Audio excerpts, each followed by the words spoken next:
So I kind of just got the deluxe edition of Before Watchmen that collects Nite Owl, Dr. Manhattan, and Moloch, all done by JMS, J. Michael Straczynski. Just on a whim, really. I was just kind of like, well, Doomsday Clock's going on, and why not? And plus, it was in a bargain bin at a Books A Million for like $13. A $30 book for, pretty much a fraction of the price. I was like, okay, I'll just buy this. Why not? That's literally my mindset when I bought this book. Was that why not? That was my mindset at the time. And what did I think of it? Now, I'm gonna do each Before Watchmen story, which for those who are unaware, a couple of years ago, before they brought in the Watchmen characters into the DC universe in Doomsday Clock, DC and a lot of their major writers like J. Michael Straczynski, Brian Azzarello, trying to remember who else. But yeah, more or less all their big names. All of their big names were brought together to do Before Watchmen, which were prequel comics to each character. Oh yeah, Len Wein was another, and I'm forgetting who did Silk Spectre and Minutemen. I'm completely forgetting who did that. Darwin Cook. Oh my god, yeah, Darwin Cook. That was it. Yeah, Darwin Cook did those. Anyway, so I just got the collected edition of, like I said, Nite Owl, Dr. Manhattan, and Moloch, which I'll be reviewing after I'm done with reading those. But, as you can see, I'm doing a review of Before Watchmen Nite Owl. So, here we go. What did I think of Before Watchmen Nite Owl? Pretty good. It's a 4-part story chronicling the early days, the origins of Nite Owl, who... Yeah, it's a pretty good story. It's the artwork is done by Adam Kubert with Joe Kubert on inks, and it's a pretty nice story because Nite Owl was one of the more optimistic characters of the Watchmen characters. He not necessarily to say he wasn't flawed, because yeah, there are some major flaws, and it's relevant in here. It's very prevalent in here. But it's a nice little send-off to seeing that why he is kind of optimistic and always wants to see the better side, and why he was kind of like the good soul, in a sense, in the Watchmen universe. There's some nice dialogue in here, but the main story in this story is not only his origin of how he met Hollis Mason, the original Nite Owl. There's also how he first met Rorschach, which they kind of glossed over. It was just kind of like, oh hey, you broke into Archimedes, my vehicle. What the fuck? You want to be my partner? Okay. That was the whole thing. Is that Rorschach just breaks into Archimedes and is like, I want to be your partner, and Nite Owl's like, okay. Yeah. So, I also like in here that it kind of explores a bit more of Rorschach and Nite Owl's friendship. Because Nite Owl fully admits that his partner is out of his goddamn mind, and it's, he can be very troubling. The other major part of this story is Nite Owl and his attraction towards this woman called the Twilight Lady, who is this BDSM woman who is in charge of several call girls, and a lot of these prostitutes are going missing. And it leads into a mystery that Rorschach is investigating himself. It's a neat little story. It also chronicles that, yeah, Nite Owl, if you can tell, is has always had a bit of trouble with women, and he's always kind of emotionally distanced himself in some cases, or in other cases he's kind of wanted to be with women who are kind of unavailable, relationship-wise, and it almost says in here emotionally as well. And that's, mostly because of his father, who was this wife-beater, and he's always kind of walking this line of, oh my god, am I going to turn into my dad if I'm in a relationship? That's kind of the scary thing here.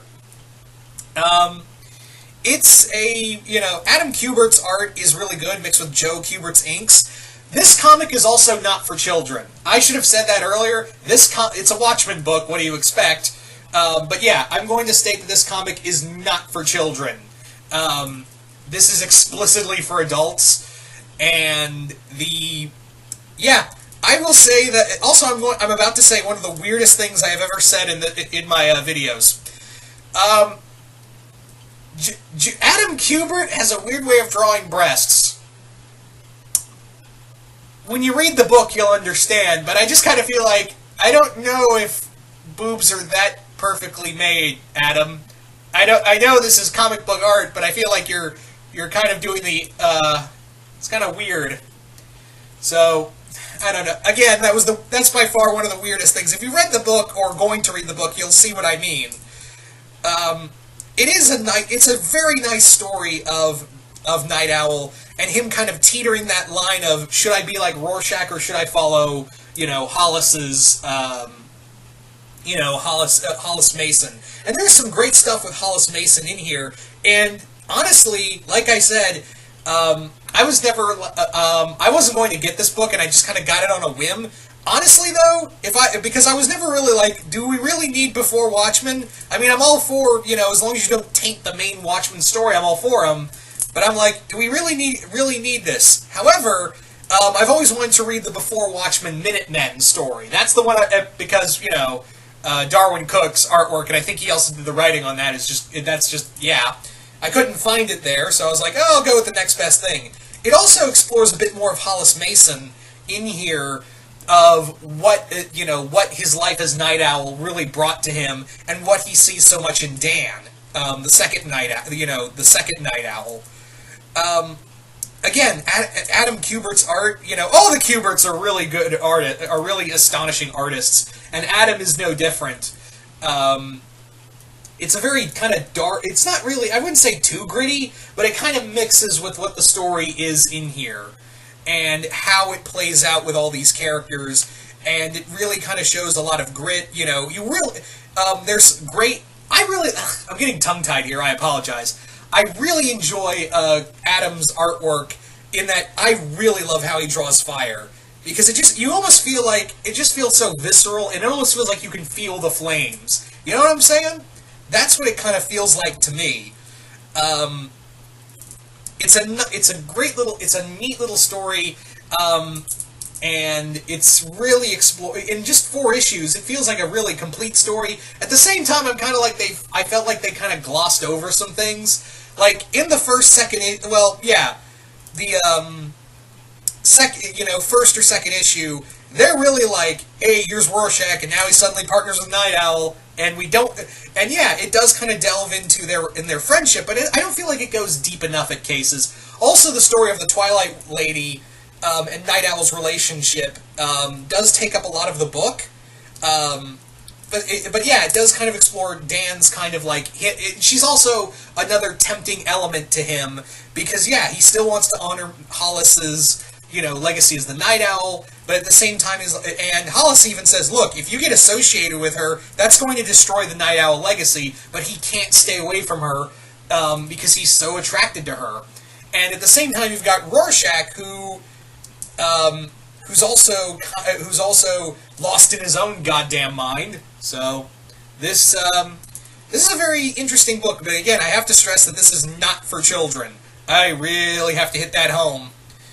But yeah, if you are a fan of Watchmen, maybe give this a look. I know a lot of diehard Watchmen fans weren't really excited for Before Watchmen, but if you are interested, and if Doomsday Clock has got you interested into reading more of Watchmen characters without DC characters in them, then sure, go check out I'd recommend go check out Before Watchmen Nite Owl.